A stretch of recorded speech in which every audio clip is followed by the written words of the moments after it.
Let me welcome parents, mother, आप साथ में हैं और आपका रोल सपोर्ट बहुत इंपॉर्टेंट होता है। बिकॉज अगर घर से बच्चे संस्कारित होकर आते हैं तो हमारे लिए काम आसान हो जाता है। घर से अगर बच्चों को वो डिसिप्लिन सिखाया जाता है, रिस्पेक्ट इंस्टीट्यूट के प्रति क्या होती है वो सिखाया जाता है, इंटीग्रिटी पार्ट अगर सिखाई जाती है तो हमारे लिए आसान हो जाता है। हमें ऐसे ही बच्चे चाहिए जिनके पेरेंट्स, जिनकी माँ, जिनके पेरेंट्स ने ऐसे संस्कार दे के यहाँ भेजा हो, हमारे लिए बहुत आसान हो जाता है वो काम, ठीक है। और बिलीव होता है। दूसरी एक और इम्पॉर्टेंट बात है, ये जब इस बच्चे ने दोबारा एसएसबी के लिए बोला, क्या हमने दोबारा कोई फीस ली आपसे? No sir. तो अगर हमें स्पार्क लगता है कि इस बच्चे में अच्छा स्पार्क है तो आप नहीं भी बोलोगे तो यहाँ से आपके लिए कॉल आ जाएगा कि बेटा आपकी एसएसबी अगली कब लगी हुई है, 2 वीक बचे हुए हैं या 1 वीक या 2 वीक के लिए दोबारा फिर से आ जाओ। इसके साथ भी यही हुआ। जय हिंद दोस्तों।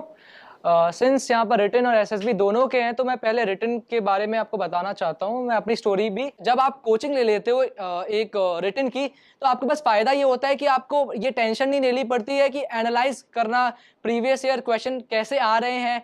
प्लस आपके पास मॉनिटर करने के लिए कोचिंग में आपके टीचर्स होते हैं, प्लस आपको एक फ्रेंडली आपका जो एनवायरनमेंट होता है वो ऐसे ही लोगों से भरा होता है।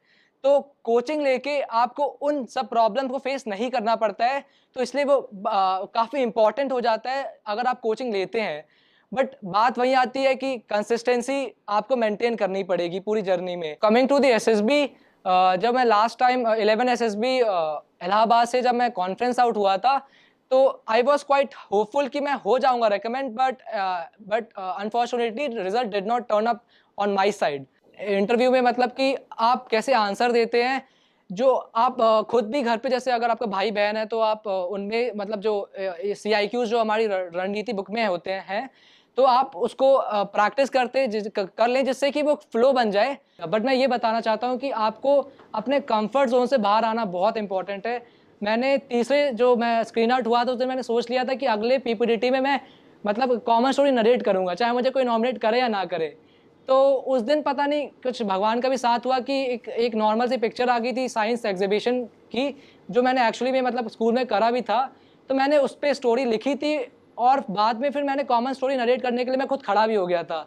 ऑल्दो किसी ने मुझे मतलब नॉमिनेट नहीं किया था, बट उस दिन का जो चेंज आया था ना, कि जब मुझे खुशी मिली थी एंड उस दिन जो रिजल्ट था उस दिन मैं बॉर्डर लाइन हुआ था पहली बार, तो उस दिन मुझे काफ़ी खुशी हुई थी।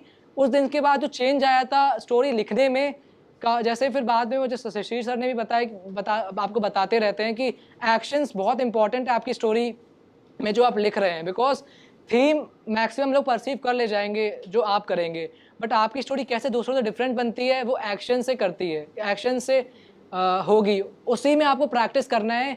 और मैं एक और टिप ऐड करना चाहूँगा। जैसे SRTs में ये होता है कि हमको लगता है, कभी जैसे मेरे भी कुछ दोस्त थे, मतलब यहीं पर हम लोग बैठते थे तो हमको ये लगता था कि मेरा एक दोस्त था कि उसको लगता था कि मेरा जो सल्यूशन है वो ज़्यादा सही है, बट उस टाइम पे मैं ये कहूँगा कि आपका सबका सल्यूशन अलग हो सकता है। उनकी तरफ से उनको लग सकता है कि मेरा सल्यूशन ज़्यादा सही है SRT में, बट जो आर्म फोर्सेस में रिक्वायरमेंट है और जो साइकोलॉजिस्ट चेक कर रहा है वो उस क्राइटेरिया को फुलफिल कर रहा है या नहीं कर रहा है।